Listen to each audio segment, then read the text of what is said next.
Hello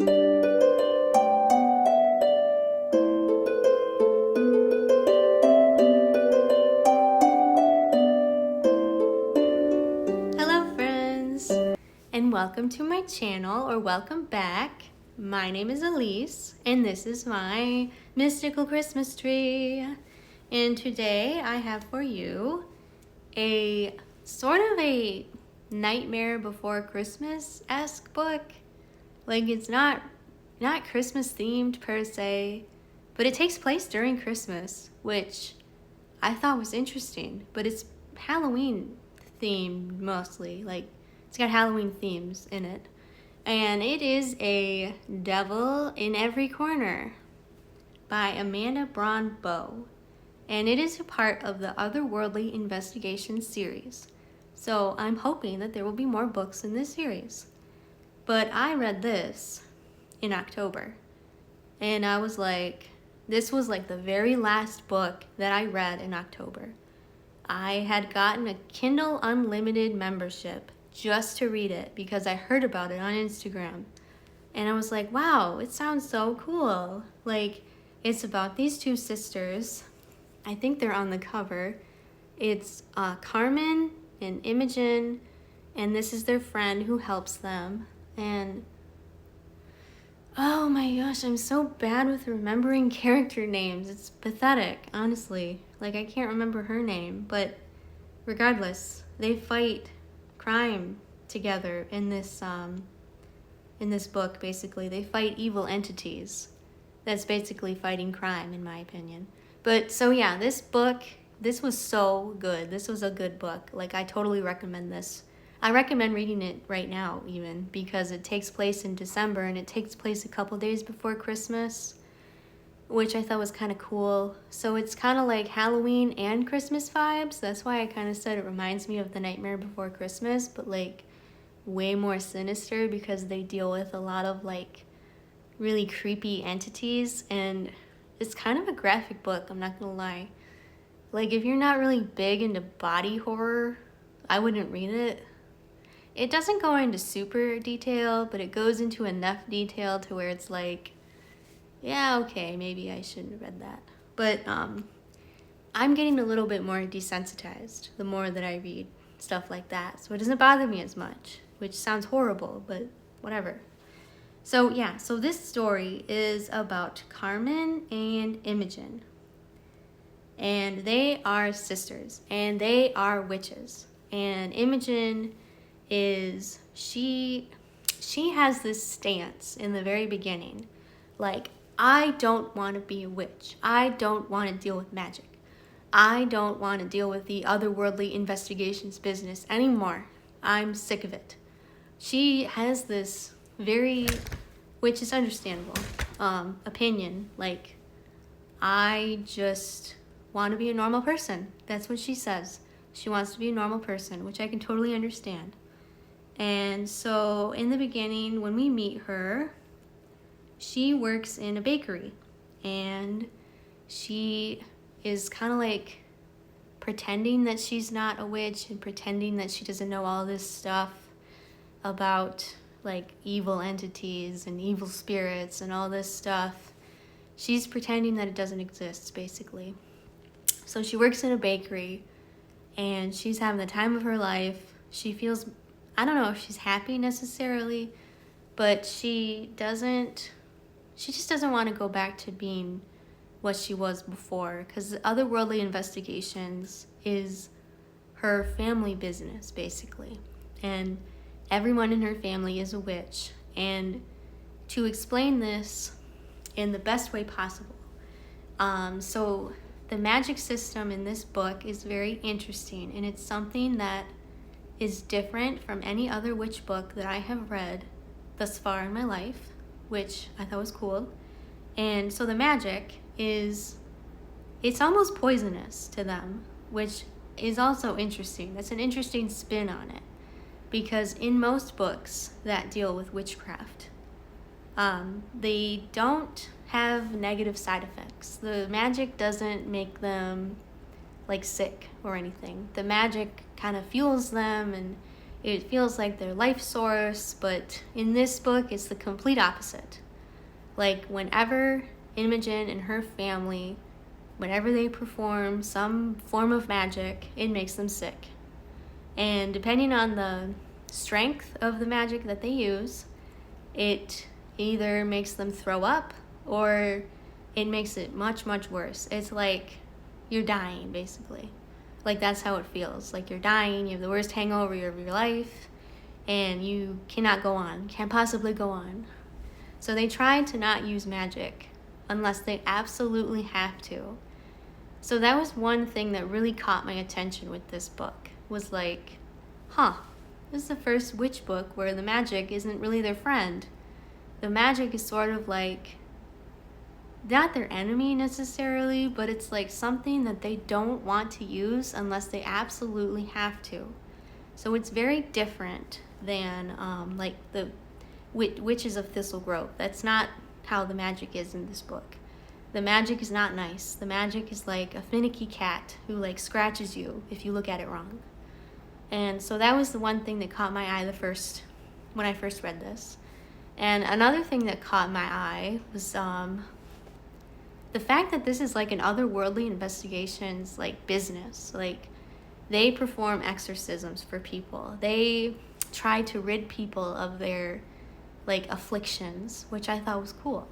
That was very interesting. And so we meet Imogen in the beginning, and she's like, I want to be a normal person. I want to just work in the bakery and not worry about anything. And then, so we meet her at her normal day job, and she gets this call from her parents, and her mom and dad tell her that they need her help in the otherworldly investigations business. And Imogen is upset at first, I think. She doesn't want anything to do with it. She's like, I have closed that chapter in my life, and I'm not going back. And she kind of just says that she just like renounces being a witch. That's basically what she's saying to her mom and dad. But her mom and dad are like, well, too bad, too sad, because we're retiring and we're going to go on a cruise and we're going to go on vacation. And you and your sister are going to take up this business and you're not going to say anything about it. So that's basically how the story kicks off, is Imogen is like pulled away from her normal life that she built. And the backstory of Imogen is like, we don't get it at first. Like, I didn't understand exactly why she didn't want to be a part of this business anymore. I just knew that she didn't. But we go through it with Imogen, and her backstory is so interesting, in my opinion. And we get that backstory, like, not that far into it, but not, I feel like it's like halfway through, maybe a little less than halfway through. But, so we get her backstory, and I'll explain the backstory right now. But, so basically Imogen, she loved her job. She loved the family business, and she loved being a witch, and that's understandable. She loved doing it with her family. She loved doing it with her sister. She knew she was really good at it, like performing exorcisms and helping people get rid of these like entities in their houses, in their lives. And she was really enjoying it. She was living her best life doing this. And then she meets, like, they go through different monsters that they fight. So, like, that's why I say, like, fighting crime. Like, it's like they're superheroes, basically. So, like, the evil entity that she was fighting when she kind of lost, like, all hope in this business was, I think, a sea monster of some sort. So she and her family get rid of this sea monster, and she meets this guy, and his name is Chase, I think, or Jace. I think it's Chase, though. But so she meets Chase, and like his whole family, like, this is how they meet. His whole family is like eaten by this sea monster thing. Like, his dad gets taken, and his mom gets taken at the very end, and then his sister dies and stuff like that, and he's all by himself. And basically, Imogen and her family sort of take him in as like a part of their family, which I thought was kind of interesting. So, but yeah, they start dating basically as a result of Chase kind of like becoming a inaugural part of their family. Like he is with them for major holidays, and he and Imogen start hanging out more, and he's like, Imogen, I really like you, I want to start dating you. He asks her out, and they start a relationship together. But the kind of messed up part about this is, like, on their wedding day, like, Chase proposes to Imogen, and he's like, I want to spend the rest of my life with you. There's no other woman I'd want by my side. Like, you and your family, you took me in, and I love you so much. And so they get prepared to get married. And on their wedding day, it is kind of chaotic. Like, they have to fight this evil monster. And I forget what kind of monster it is. They fight a lot of monsters in this book, so it's kind of hard to keep up with who's what and where and when it's happening. But so they fight this evil entity, and it's revealed that Chase is not really human, and Chase is not Chase. He's actually a demon. And I'm like, what? Brother, you were about to marry her, and like you are not even who you said you were. So this is like very traumatic for Imogen, obviously. So Imogen is like devastated. Like her future husband isn't even who he said he was. He's really this demon, and his name isn't even really Chase. It's some weird name that's obviously demonic. And she finds out that Chase, the real Chase, actually did die in the sea monster attack, and that this demon had taken over his body and like manipulated Imogen to be with him, basically. And I was like horrified reading that. I was like, oh my gosh. What? That like blew my mind. I didn't even expect that. Like that was crazy to read about, honestly. So yeah, that's the backstory for Imogen, and that's why she didn't want to be a part of the otherworldly investigations anymore, which is completely understandable. Like she got effed over by this demon man, and now her family is like expecting her to be a part of the family business again, and she's like, no thank you, I got screwed over doing that, so I don't want to do it anymore. So then she kind of gets into this depression, and so that's when she realizes she wants a normal life, and then she goes to the bakery and stuff. So that's her backstory. And so she only comes back because her sister Carmen like begs her to come back. And Carmen is like, she's really cool. I like Carmen. She's one of my favorite characters in this book. She's like a Disney princess if the Disney princess was like a complete badass who could fight off monsters. Like that's basically what Carmen is. And Carmen is like the cutest, sweetest little cutie pie in the book. Like she dresses like super feminine. She wears all these cute dresses. She does her hair all nice. She wears makeup all the time. She does all the stuff. And she just looks like a Disney princess, but she's totally badass and like can fight off monsters like nobody's business. And her favorite thing is like wielding a chainsaw and like chopping heads off of things and whatnot. And it's just really cool to see a character like that, like someone who's like super hyper feminine, but like at the same time, they know how to handle themselves. And that was like really cool for me to read, because like, I love that. I want that. I totally want that. I want to be like the hyper feminine who can totally take care of herself. That's a cool goal. But so yeah, so it's interesting reading about their sisterly dynamic. So basically, after learning Imogen's backstory, like the main plot is they have to defeat this. So they have to defeat this like thing that's the worst of all like bad things in the world. She's like the witch, like the queen witch, something like that. I forget what she calls herself, but she has witch in her name, and she's like a witch and a demon together, I guess. And she can like shapeshift into being a dog, which I thought was interesting. Like that's weird. Why would you bring a dog into it? But they have to like defeat her or else the whole world is going to end, I think is what the main plot for that is. So that's kind of interesting. And it all takes place before Christmas. So it's like snowing, and they have to fight this evil witch demon lady, and in the frigid cold, and they meet a lot of interesting creatures.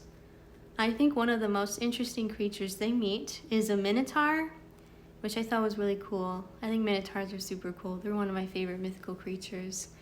And he helps them with the lore of the witch demon lady, and he explains to them why she is the way she is.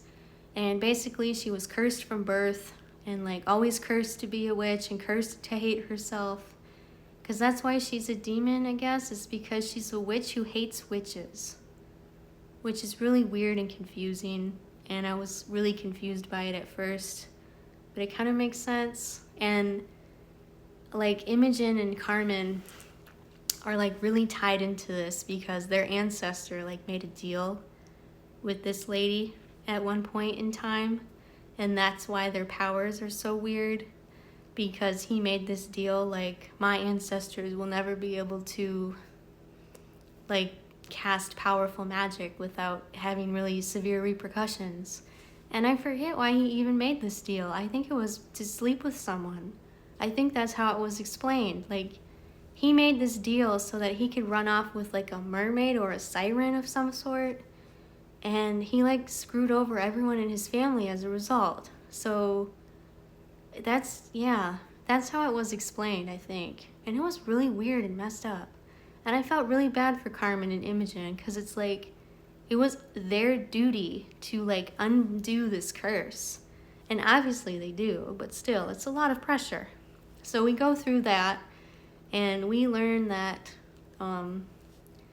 they break the curse in the end of the book, which I thought was nice. And it kind of ends on this book ends on a very happy note, which I also thought was good. So they end on, like, they defeat the witch who hates witches, and they end up celebrating Christmas together as a family with their mom and dad. And I remembered her name. I saw her name when I was looking at my notes for the book.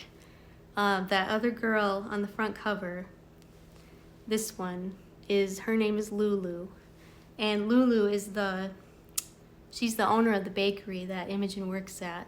So that's how they fight these monsters with Lulu too, because Lulu is a normal human, but she finds out that Imogen is a witch and stuff and wants to help out.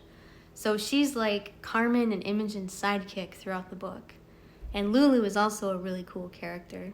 I thought she was very chill, and like she handled everything really well, like with everything that was going on in the book.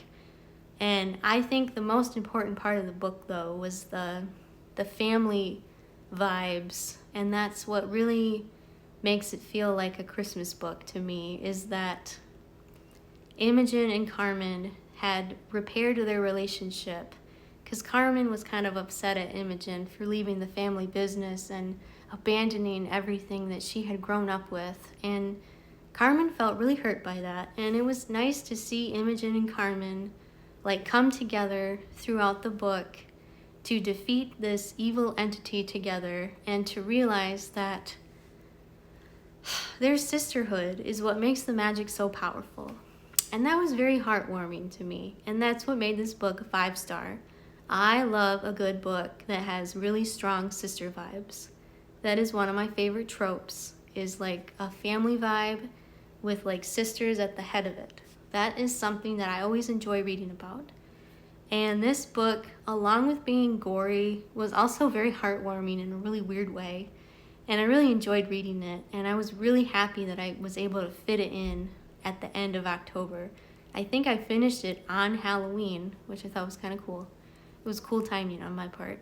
But I would have totally read it during Christmas time, though, because it had all the vibes of like, if anyone has ever seen the movie Krampus, it had the vibes of Krampus, basically. That's what it felt like to me. So that was like one of the best vibes of the book, is that it felt like the movie Krampus. Like you're fighting this evil thing and you have no idea what's going on and stuff like that. And it's just really interesting. And I would totally recommend reading this book either during Halloween time or during winter time towards Christmas, because it really has those good vibes for a Christmas Halloween book. And if you enjoy like gory scenes and weird monsters, this is definitely the book for you. And I thought Amanda was a great author. She is a great writer, and I think this is her first book. I am almost positive it's her first debut novel. And I'm excited to see what she comes up with next, because this book was a hoot. I gave it 5 stars. I enjoyed it so much, and it was definitely, I feel like it's going to be in my top 10 for the end of the year. I'm going to have to make a video for that, because I have a lot of books that I've read, and I'm going to need to make a comprehensive list of like my top 10 or my top 20 books of 2024, because I feel like I have a lot of books that are in my top for this year, which is a little overwhelming. But yeah, so this book was great, and it's on Kindle Unlimited right now if you have a Kindle Unlimited membership, and so you can read it for free with your membership basically. But yeah, I totally recommend it. It's a 5-star, super funny. The vibes are there. Like, it's great for Halloween and it's great for Christmas. So yeah, those are my thoughts on it basically, and I really enjoyed it.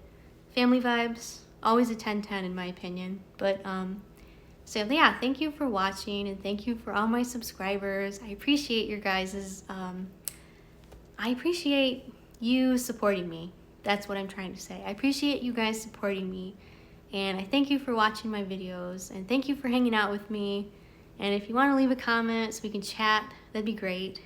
And like my videos and subscribe for more if you're not already subscribed.